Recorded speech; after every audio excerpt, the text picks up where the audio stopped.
चैतन्यमयी सत्यमयी परमेश्वरी आनंदमयी चैतन्यमयी सत्यमयी परमेश्वरी आनंदमयी चैतन्यमयी सत्यमयी परमेश्वरी।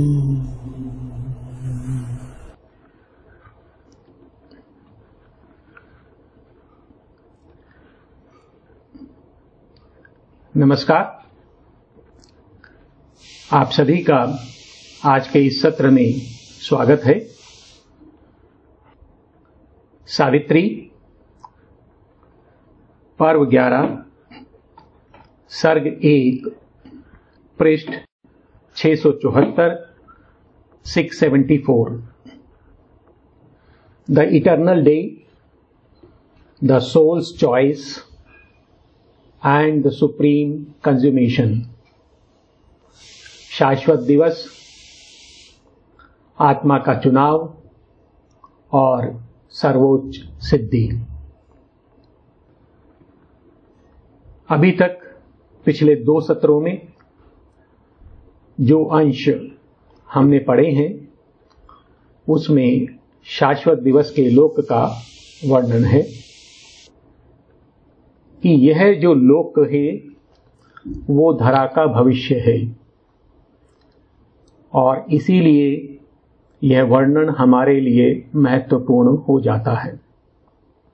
अर्थात जो कुछ भी इस सर्ग में हम पढ़ने जा रहे हैं वही धरा का भविष्य है और सावित्री भी इस शाश्वत दिवस को धरा पर प्राप्त करने के लिए कार्य कर रही हैं। तो जो कुछ हमने अभी तक इस लोक के विषय में पढ़ा है उसका थोड़ा सा स्मरण करते हुए हम आगे बढ़ेंगे कि यह लोक किस प्रकार का है। इस लोक में अंधकार नहीं है, यहां पर किसी भी प्रकार की अस्पष्टता अर्थात धुंध या कुहासा नहीं है। उसके लिए यहां पर कोई स्थान नहीं है। यहां सभी कुछ प्रकाशमान है, दीप्तमान है और स्पष्ट है। यहां सूर्य अपने पूरे तेज में प्रकाशमान है, चमक रहा है। इस लोक की सभी रचनाएं शाश्वतता से उत्पन्न हुई हैं और शाश्वतता के तत्व से ही बनी हुई हैं। यहां मृत्यु का कोई अस्तित्व नहीं है। यहां के विस्तृत मैदान, आकाश और वायुमंडल सभी शाश्वतता से बने हैं और वे सभी परम शांति और परम आनंद को अभिव्यक्त करते हैं। यहां तक कि जड़ तत्व भी यहां पर एक आध्यात्मिक स्पर्श लिए हुआ है। यहां शाश्वतता अर्थात परम सत्ता अपने अनंत सामर्थ्य को, अपनी अनंत शक्ति को और अपने अनंत आनंद को आत्माओं की काल क्रीड़ा में अभिव्यक्त कर रही है। अर्थात यहां काल में कालातीत अभिव्यक्त हो रहा है, शांत में अनंत अभिव्यक्त हो रहा है।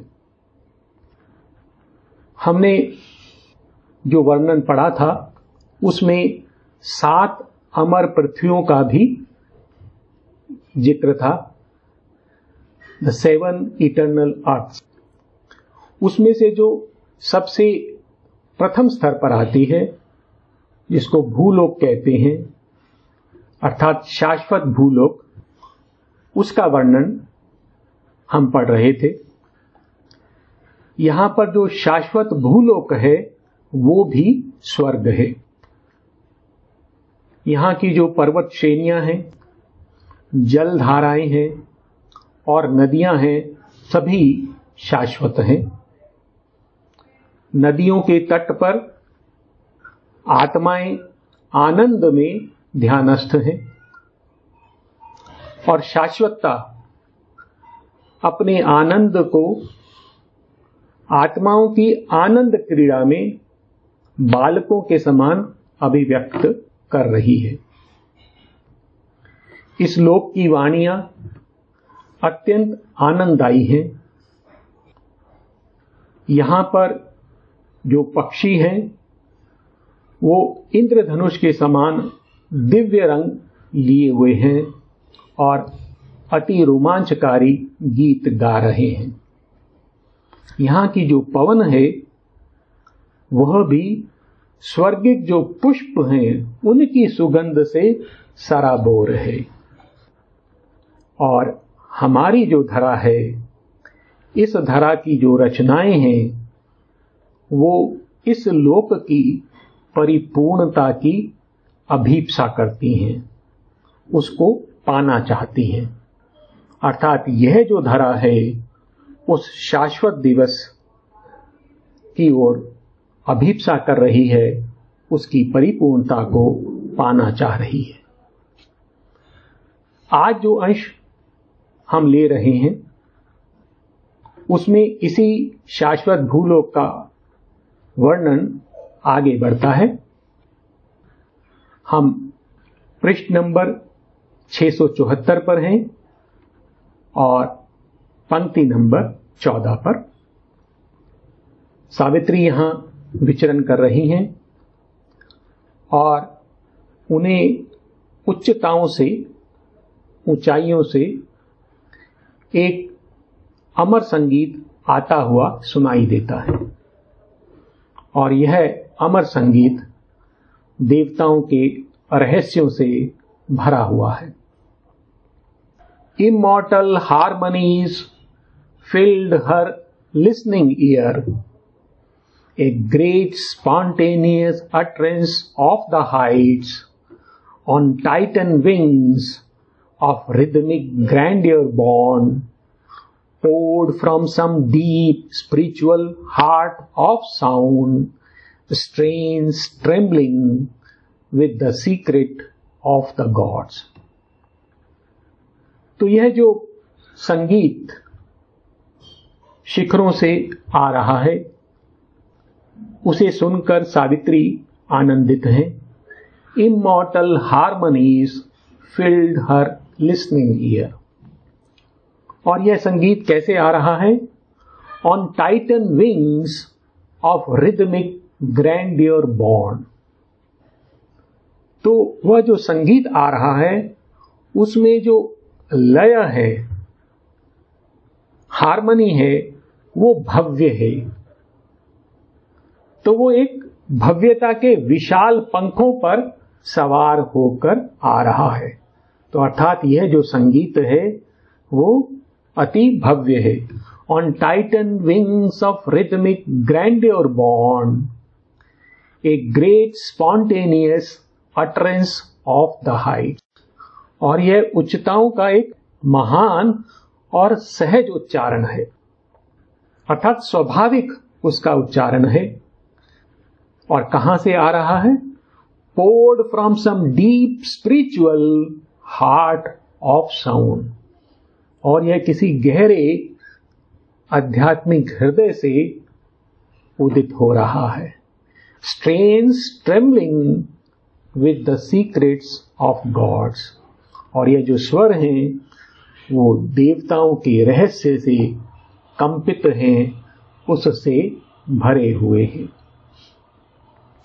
Immortal harmonies filled her listening ear, a great spontaneous utterance of the heights, on Titan wings of rhythmic grandeur born, poured from some deep spiritual heart of sound, strains trembling with the secrets of the gods. और यहां का जो वातावरण है वो किस प्रकार का है कि यहां जो भी तत्व हैं, जो भी रचनाएं हैं, उसमें आत्म तत्व विद्यमान है। सभी कुछ सोल स्टफ से बना हुआ है, आत्म तत्व से बना हुआ है। तो देखें ये पंक्तियां, a spirit wandered happily in the wind, a spirit brooded in the leaf and stone।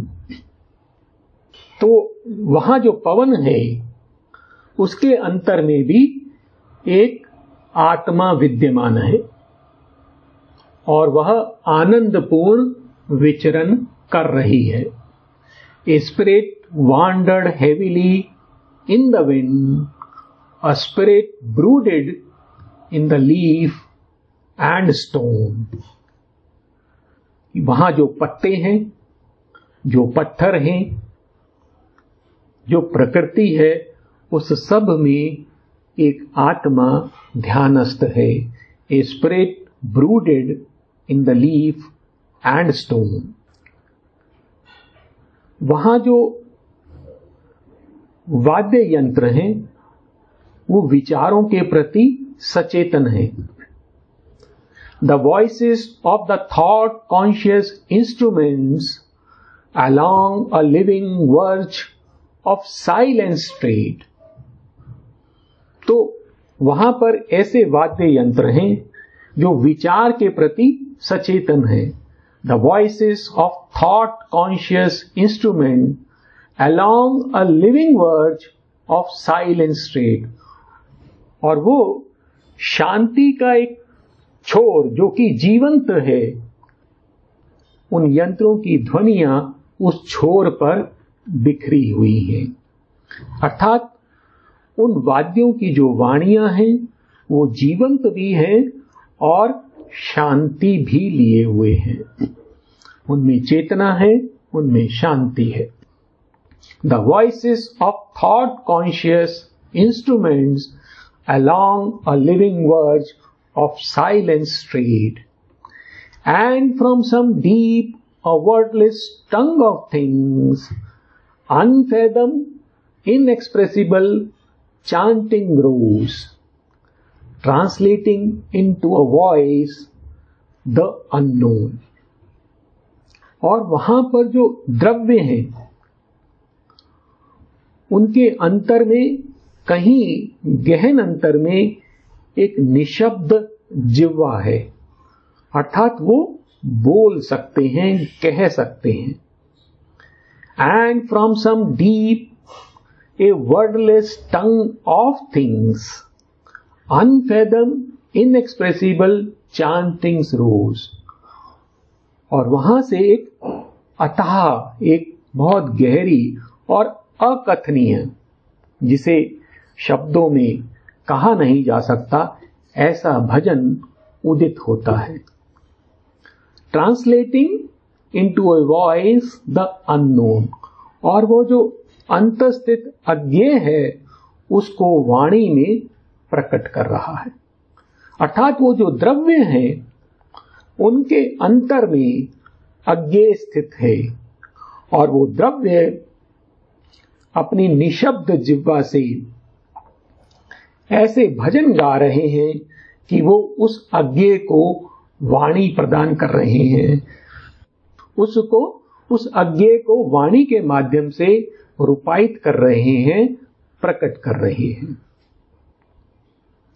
The voices of thought conscious instruments along a living verge of silent street, and from some deep a wordless tongue of things, unfathomed, inexpressible, chantings rose, translating into a voice the unknown।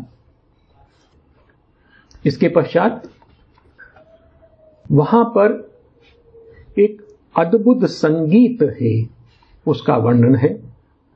वो संगीत कैसा है कि वो सतत नवीन है, अर्थात सदा बदल रहा है। वो असंख्य स्वर लिए हुए है ऐसा संगीत वहां पर सुनाई दे रहा है। A climber on the invisible stair of sound, music not with these few and striving steps, aspired that wander upon transient strings. तो यह जो संगीत है वो कैसा है? A climber on the invisible stair of sound. तो स्वरों का एक अदृश्य सोपान है, उस पर यह जो संगीत है आरोहण कर रहा है। A climber on the invisible stair of sound, music not with these few and striving steps, aspired that wander upon transient strings. और वह जो संगीत है वो अभीप्सा कर रहा है, परंतु कैसे? वो जो पार्थिव तंत्रियां हैं उन पर भटकते हुए नहीं।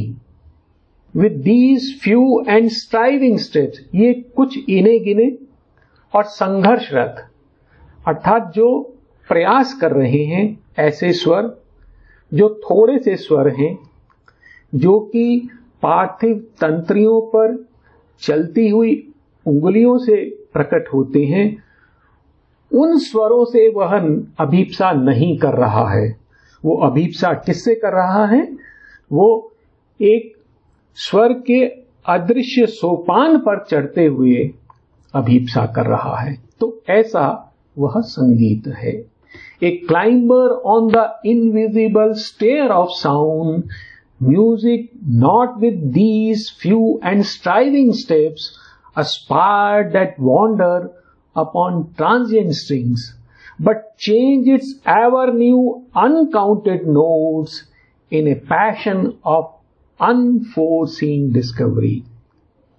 इसके विपरीत उसने क्या किया है? उसने जो अपने सतत नवीन और असंख्य स्वर हैं, जो सदा बदलते रहते हैं, उनको एक अंध खोज के आवेश में बदल दिया है। In a passion of unforeseen discovery, अर्थात बिना किसी उद्देश्य के, अर्थात वो सभी प्रकार के जो स्वर हैं उनको खोज रहा है। But change its ever new uncounted notes in a passion of unforeseen discovery and kept its old unforgotten ecstasies. परंतु वह अपनी जो पुरानी रचनाएं हैं, पुराने आनंद हैं, उनको भूला नहीं है, अनफॉरगॉटन, और वो उनको एक ऐसे गुह्य हृदय में जो एक कोश के समान है और सदा बढ़ रहा है, उसमें संजोए हुए है। अर्थात उसके पास एक गुह्य हृदय है, उसमें एक खजाना है जिसमें ये जो स्वर हैं वो जुड़ते जा रहे हैं, और वह जो खजाना है, वह जो कोश है, सदा बढ़ता जा रहा है। तो अर्थात वो संगीत जो है नवीन और असंख्य स्वर लिए हुए है, जो कि अदृश्य सोपान पर आरोहण कर रहा है, वो नए नए आवेशों को, आनंदों को खोज रहा है।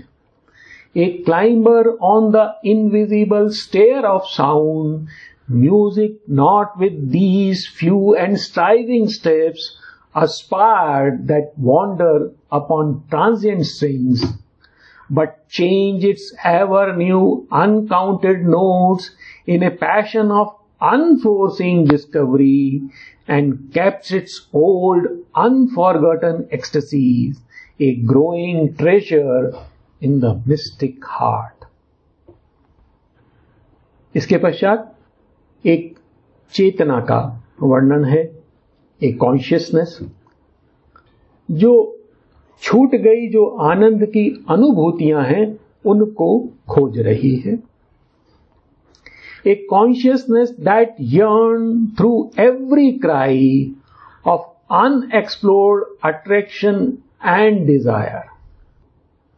तो एक चेतना है जो जितने भी आकर्षण हैं जो अनछुए रह गए हैं, ऐसी जितनी कामनाएं हैं, उन प्रत्येक की पुकार द्वारा चाह कर रही है। A consciousness that yearned through every cry of unexplored attraction and desire, it found and searched again the unsatisfied deeps. तो यह जो चेतना है, जो ऐसी गहराइयां हैं जो अनसेटिस्फाइड हैं, अतृप्त गहराई हैं, उनको पाती है और उन्हें खंगालती है, उन्हें खोजती है। It found and searched again the unsatisfied deeps, hunting as if in some deep secret heart to find some lost or missed felicity. तो क्यों खोज रही है कि वो एक गुह्य हृदय में किसी खो गई ऐसी आनंद की अनुभूति जो खो चुकी है या छूट गई है, उसको खोज रही है। अर्थात वह चेतना सभी प्रकार की आनंद की अनुभूतियां जो छूट गई हैं या खो गई हैं, उनको खोज रही है, ढूंढ रही है। A consciousness that yearned through every cry of unexplored attraction and desire, it found and searched again the unsatisfied deeps, hunting as if in some deep secret heart to find some lost or missed felicity. अर्थात ये जो लोक है, यहां पर कुछ भी छूट नहीं जाता है। यहां पर जो परम सत्ता के जितने भी रूप हैं, जितने भी रंग हैं, जितने भी स्वर हैं, उन सभी को अभिव्यक्त करने का प्रयास होता है। और अब इसके पश्चात एक दिव्य आत्मा की यात्रा का वर्णन है। और ये यात्रा कैसी है? संगीतमयी है। In those far lapsing symphonies she could hear, breaking through enchantments of the ravished sense, the lyric voyage of a divine soul. तो वहां पर सावित्री हैं और उनकी स्थिति कैसी है? वो मोहित हैं। रेविश्ड सेंस, उनकी जो बोध शक्ति है वो सम्मोहित हो चुकी है, भाव विहोर है। Breaking through enchantments of the ravished sense, और इस प्रकार का जो मोहित बोध है उसके सम्मोहन के पार से, उसके सम्मोहन के अंदर से होते हुए सावित्री एक संगीत सुनती है। वो क्या है संगीत? In those far lapsing symphonies she could hear. और यह जो संगीत कैसा है? फार लैप्सिंग, यह दूर जैसे कोई संगीत ढल रहा हो, जैसे कोई शाम ढल रही हो, यह जो संगीत धीरे धीरे अनवत हो रहा हो, ढल रहा हो, उस संगीत को वो सुन रही हैं। The lyric voyage of a divine soul. और ये क्या है? एक दिव्य आत्मा की संगीतमयी यात्रा है जिसे वो सुन रही हैं। In those far lapsing symphonies she could hear, breaking through enchantments of the ravished sense, the lyric voyage of a divine soul. और अब ये जो दिव्य आत्मा की जो यात्रा है, संगीतमय यात्रा, उसका वर्णन है।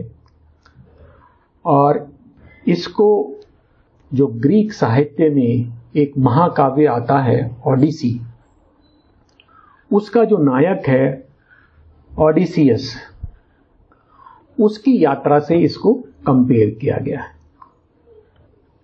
तो हम थोड़ा सा उस यात्रा को जान लेते हैं। तो ये होमर द्वारा रचित एक महाकाव्य है ओडिसी, और उसका जो नायक है ओडिसियस। वो एक युद्ध के बाद, जिसका नाम था ट्रोजन वार,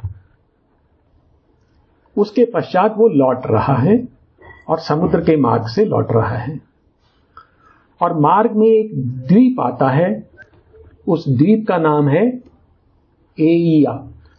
ये जो द्वीप है उसमें वो पहुंचता है, और यहां पर एक जादूगरनी का राज्य है, और उस जादूगरनी का नाम है सर्सी। और यह जो नायक है ओडिसियस, ये वहां पर फंस जाता है। ये जो जादूगरनी है, इसके पास एक शक्ति है कि यह अपने जो शत्रुओं को पशुओं में बदल सकती है, और जब इसके जो सैनिक हैं उस द्वीप पर जाते हैं तो वो जादूगरनी उनको सुअरों में बदल देती है। अब जब वो लौट के नहीं आते तो जो ओडिसियस है ये उस द्वीप पर जाता है।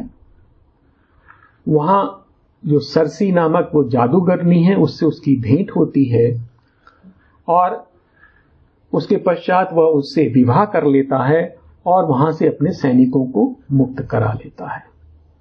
तो यह इसकी बैकग्राउंड है। और यह जो आत्मा की संगीतमयी यात्रा है वो कैसी है, देखें। Mid spume and laughter tempting with its pro the charm of innocent Circean isles. तो ये जो यात्रा कैसे बढ़ रही है, मिड स्प्यूम एंड लाफ्टर।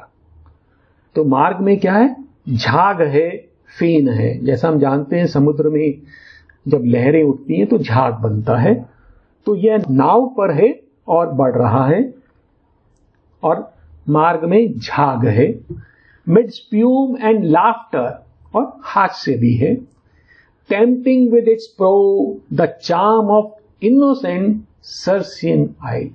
और यह जो आत्मा है जिस नाव पर बढ़ रही है उसका प्रो मतलब उसका जो शीर्ष होता है, अग्रभाग होता है नाव का, उससे वह पीछा कर रहा है। किसका? सर्सियन आइल्स। यह जो द्वीप हैं जिनका वर्णन इस महाकाव्य में है, ओडिसी नामक महाकाव्य में, ऐसे द्वीपों का पीछा कर रहा है। परंतु यहां जो सबसे इंपॉर्टेंट शब्द है वो है इनोसेंट सर्सियन आइल्स। तो ये जो द्वीप हैं ये कैसे हैं? पूर्ण रूप से निर्दोष हैं, अर्थात ये हार्मलेस हैं। जबकि वस्तुतः वो जो महाकाव्य है उसमें जो द्वीप हैं वो डेंजरस हैं, वो खतरनाक हैं। वहां पर जादूगरनी स्थित है। वो द्वीप बड़ा सुंदर है, उसकी ओर कोई भी जाता है तो वहां फंस जाता है, क्योंकि वहां जादूगरनी का राज्य है। परंतु ये जो द्वीप हैं ये इनोसेंट हैं, यहां पर किसी भी प्रकार का खतरा नहीं है। तो इस लोक में जब आत्मा यात्रा कर रही है तो वो सुंदर द्वीपों में से होते हुए आगे बढ़ रही है, परंतु वहां किसी प्रकार का कोई खतरा नहीं है। Mid spume and laughter tempting with its pro the charm of innocent Circean isles. और एक और वर्णन है इसी यात्रा का। Adventures without danger beautiful in lands where siren wonder sings its lures from rhythmic rocks in ever foaming seas।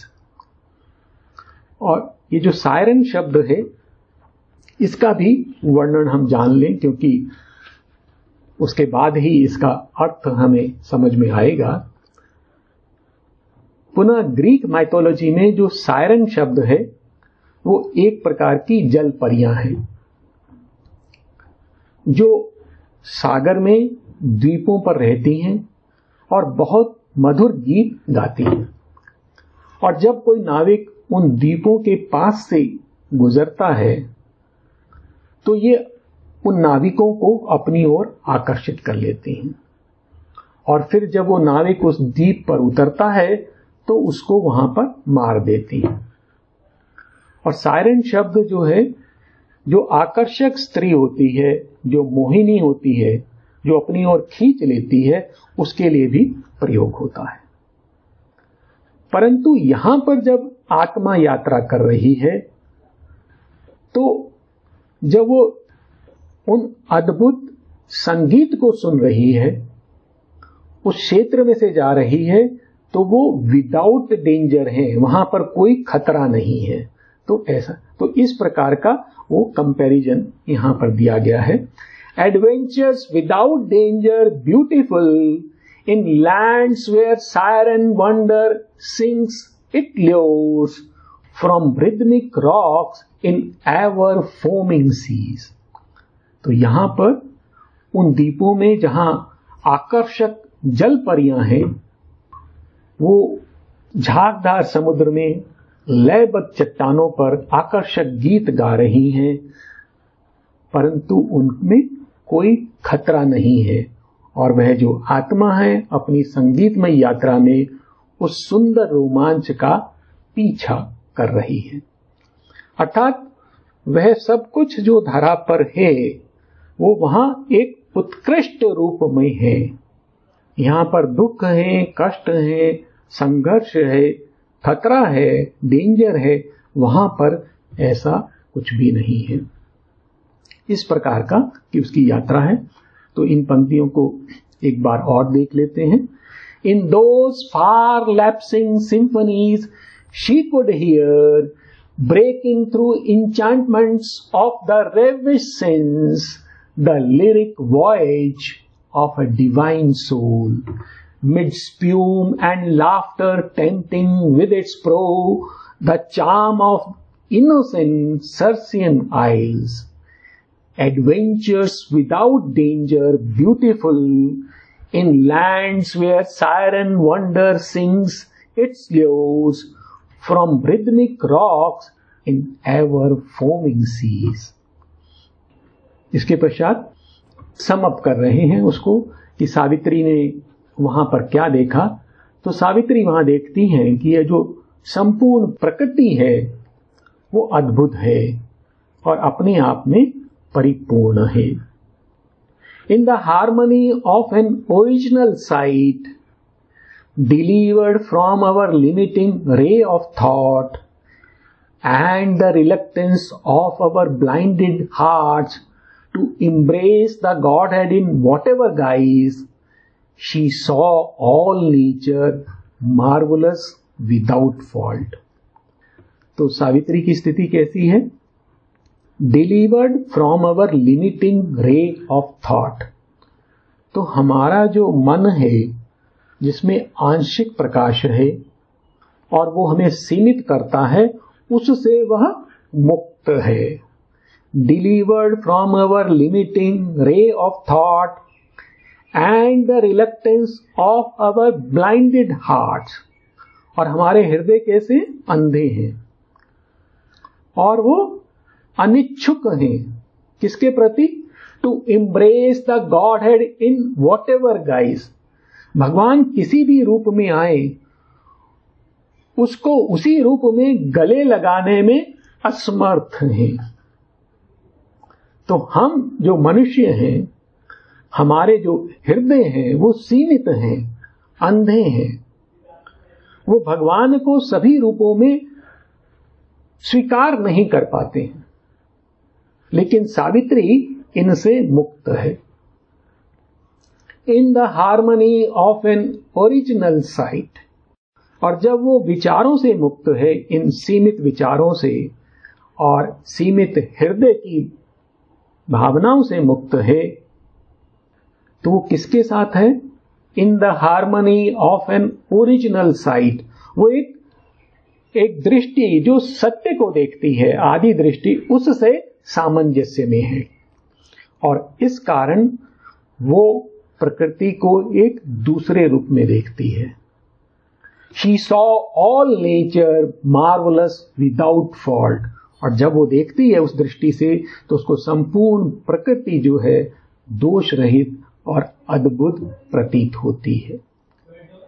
In the harmony of an original sight, delivered from our limiting ray of thought and the reluctance of our blinded hearts to embrace the Godhead in whatever guise, she saw all nature marvelous without fault. तो ऐसा वो वहां पर देखती है। यही वर्णन थोड़ा सा और आगे चलता है, जिसमें सावित्री ऐसा आनंद अनुभव करती है वहां पर, जो कि पार्थिव जीवन की जो क्षमता है उससे परे है। Invaded by beauty's universal revel, her being's fiber reached out vibrating and claimed deep union with its outer selves. तो सावित्री के ऊपर एक प्रहार हो रहा है, किसका? ब्यूटीज यूनिवर्सल रेवल, सौंदर्य का एक वैश्विक जो आनंद उत्सव है, उससे सावित्री अभिभूत हैं, मोहित हैं। Invaded by beauty's universal revel, her being's fiber reached out vibrating and claimed deep union with its outer selves. और उस सम्मोहन में जो सावित्री की सत्ता के जो तंतु हैं, वो स्पंदित होते हुए उसकी जो बहिर सत्ता है, जो बाहर की जो सत्ता है, उससे एक हो जाते हैं, तारतम्य हो जाते हैं, समरस हो जाते हैं। अर्थात सावित्री की जो बाह्य और आंतरिक सत्ता है उसमें एक सामंजस्यता स्थापित हो गई है। And on the heart's chords made pure to siege all tones, heaven's subtleties of touch, unwearying forced, more vivid raptures than earth's life can bear. और फिर जो सावित्री का जो हृदय है, उसकी जो तंत्रियां हैं, वो पवित्र हो गई हैं और वो सभी प्रकार के स्वरों को पकड़ने में समर्थ हैं।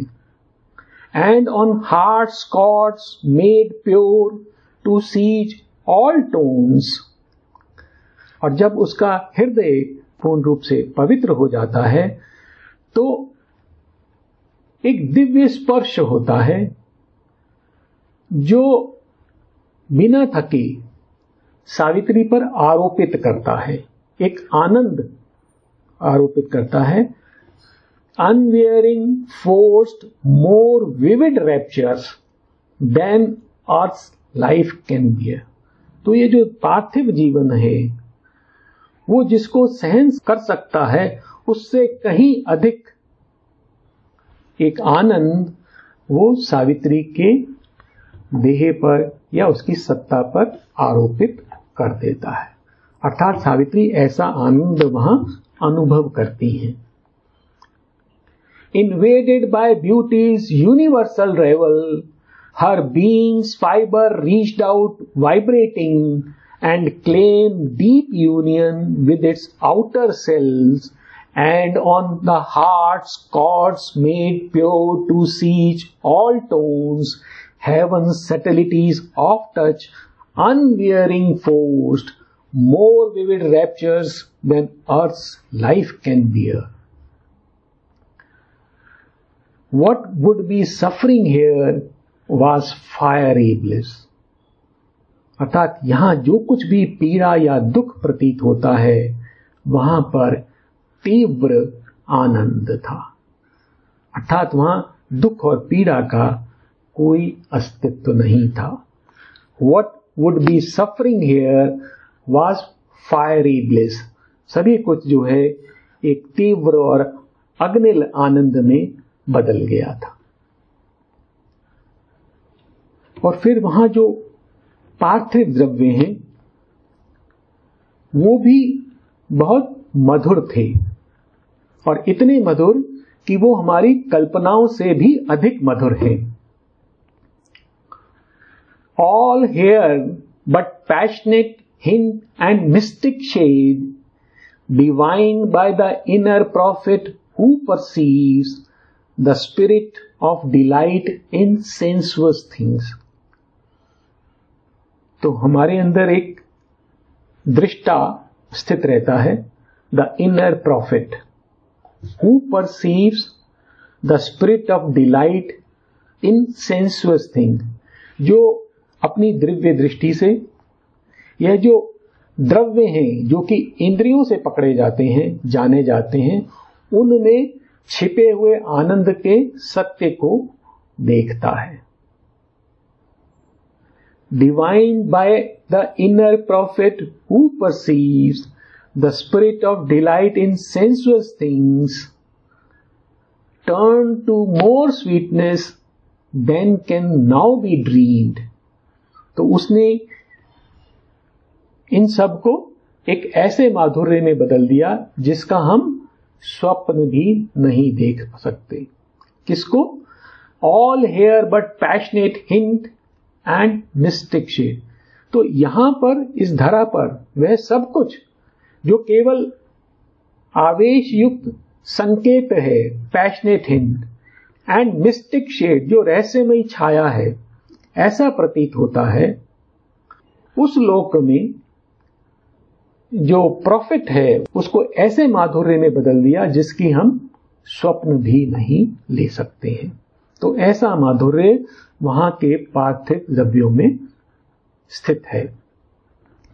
All here but passionate hint and mystic shade, divined by the inner prophet who perceives the spirit of delight in sensuous things, turn to more sweetness than can now be dreamed. और फिर सावित्री क्या देखती हैं वहां पर? ऐसे सभी आनंद के संकेत जिनसे मनुष्य इस धरा पर डरता है, वो वहां पर शाश्वत आनंद के प्रथम शब्द हैं, उसकी प्रथम अभिव्यक्ति है. अर्थात जो कुछ भी हमें यहां भयभीत करता है, कष्ट और पीड़ा पहुंचाता है, वहां पर वो एक आनंद का रूप ले लेता है.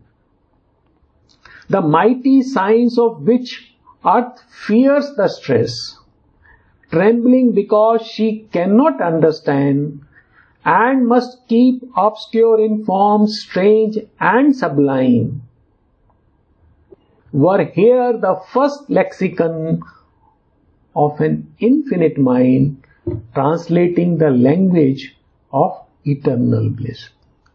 तो ऐसे सभी शक्तिशाली संकेत जिनके दबाव से धरा डरती है, the mighty signs of which earth fears the stress, trembling because she cannot understand, और उनसे वह कांपती है क्योंकि वह उन्हें समझ नहीं पाती है. And must keep obscure in form strange and sublime, और इसलिए उन्हें वह विचित्र और सूक्ष्म रूपों में छिपाए रखती है, अर्थात वो पूर्ण रूप से प्रकट नहीं होते हैं. Were here the first lexicon of an infinite mind, वो यहां पर एक अनंत मन के प्रथम शब्दकोश हैं. Translating the language of eternal bliss, जो शाश्वत के आनंद को प्रकट कर रहे हैं, शब्दों में व्यक्त कर रहे हैं. और यहां पर जो आनंद है, रैप्चर, जो अत्यधिक आनंद होता है, वो भी सहज था, अर्थात वो स्वाभाविक उस लोक में आनंद उपस्थित है. Here rapture was a common incident, तो यहां पर जो अत्यधिक आनंद है, अतिरेक आनंद है, वो एक सामान्य घटना है. Here rapture was a common incident. The loveliness of whose captured thrill, our human pleasure, is a fallen thread. और वह जो आनंद है हमारा जो मानवीय जो सुख है उस रोमांच का एक छिटका हुआ छोटा सा धागा है। Whose captured thrill our human pleasure is a fallen thread।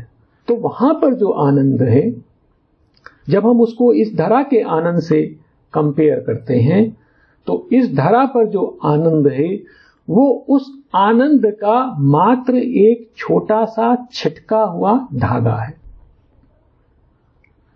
और वो स्वयं कैसा है, वह जो आनंद है उसकी सुंदरता कैसी है, lay symbol shapes a careless ornament sewn on the rich brocade of God head dress.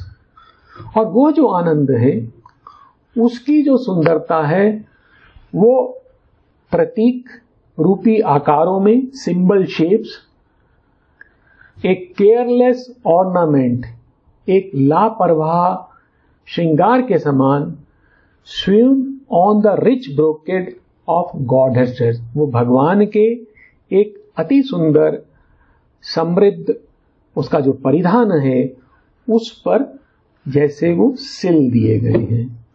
तो अर्थात यह जो सुंदरता है इसकी, वो किस प्रकार की है कि भगवान के जो एक उसकी जो परिधान है जो अति समृद्ध है, उसमें वो विभिन्न प्रकार के ब्रोकेड जरी के जो डिजाइन है, ऑर्नामेंट्स हैं, उसमें अभिव्यक्त हो रही है।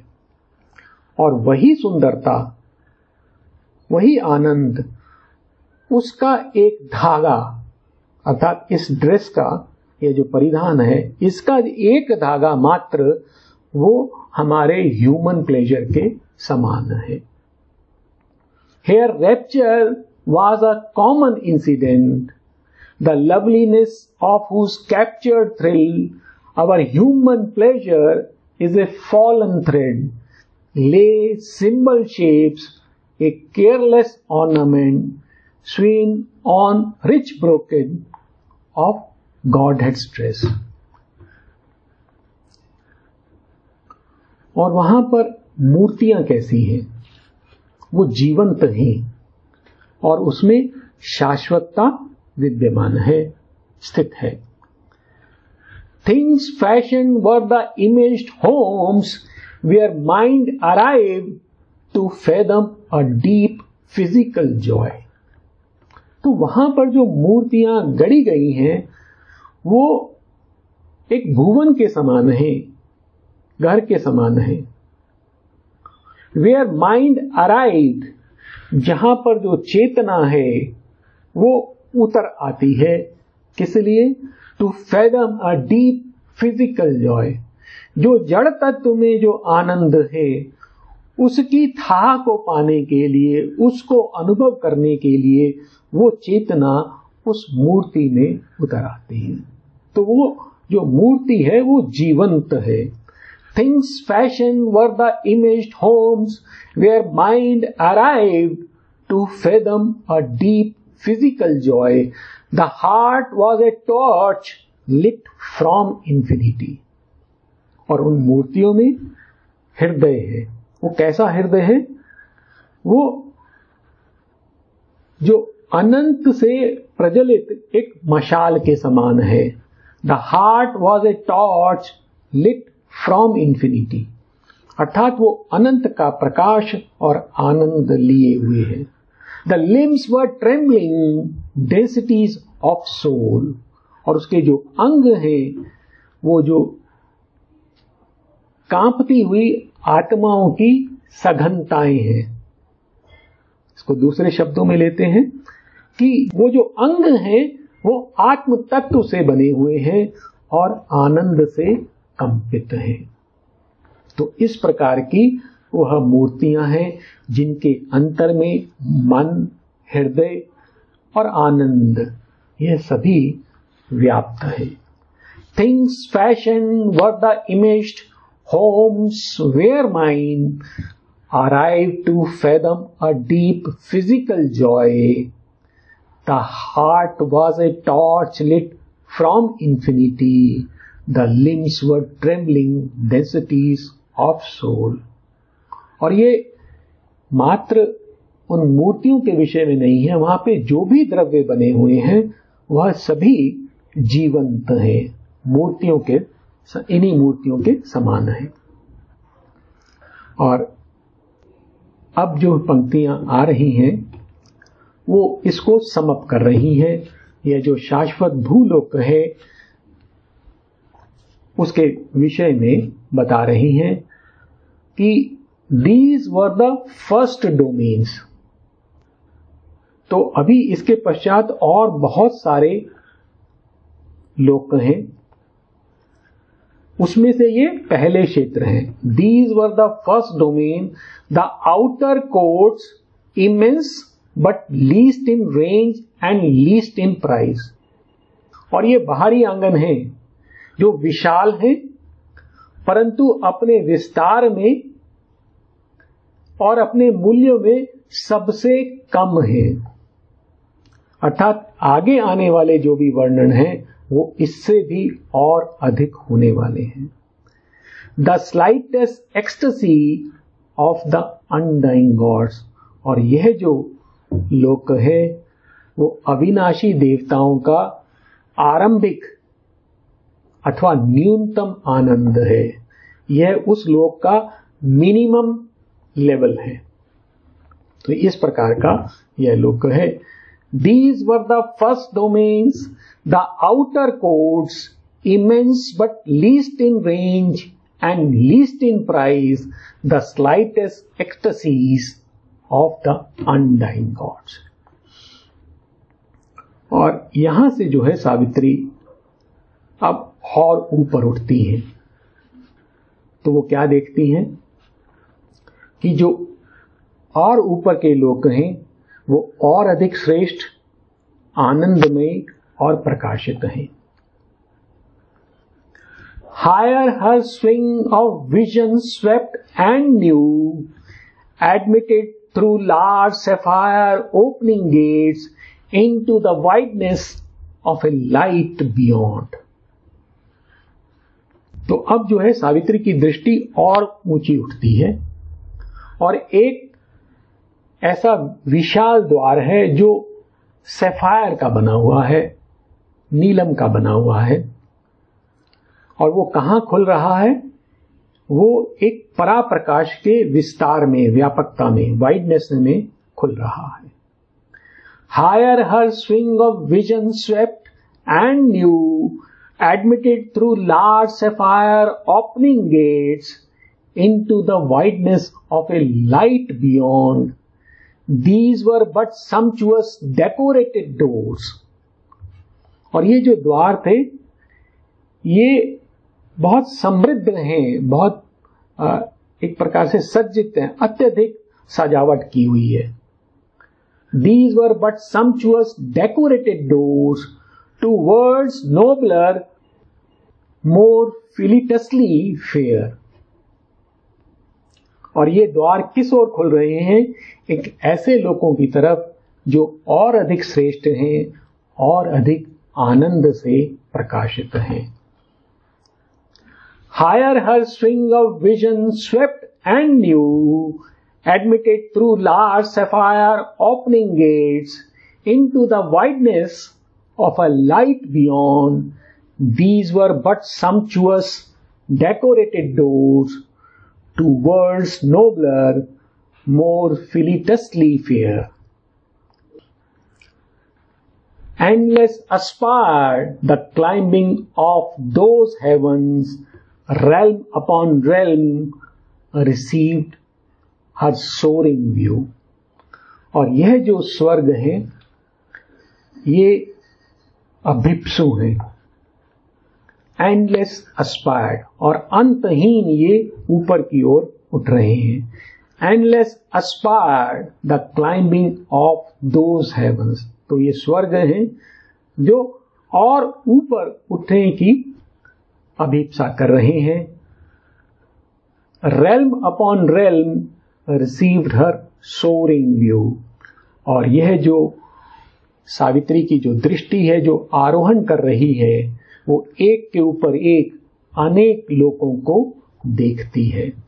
तो अब इसके पश्चात जो वर्णन है वो शाश्वत भूलोक को से ऊपर उठते हुए हम और अधिक जो विशालतर और अधिक आनंद से पूर्ण लोक कहें उनकी ओर सावित्री बढ़ती है। Endless aspired the climbing of those heavens, realm upon realm received her soaring view।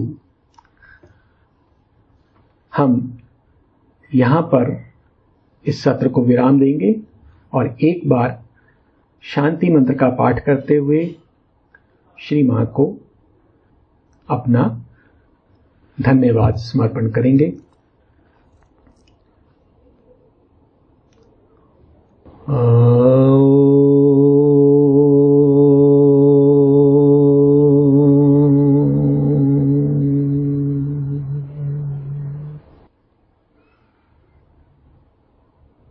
Shanti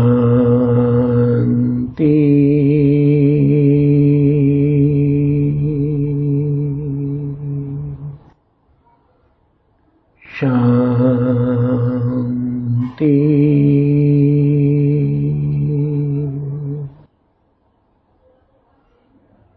Shanti.